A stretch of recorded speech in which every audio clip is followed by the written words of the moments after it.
Emu.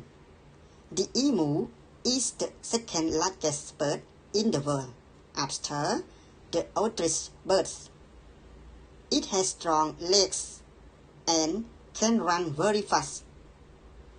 It can also swim well. Emu is omnivorous, which means they eat plants and animals.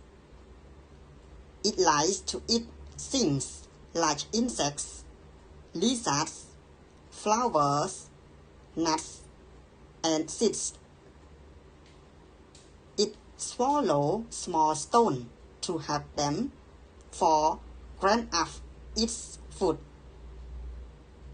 Not many animals hunt emus because it is so big and can run so fast. Emu lives in woodlands, grasslands, and forests. Thank you.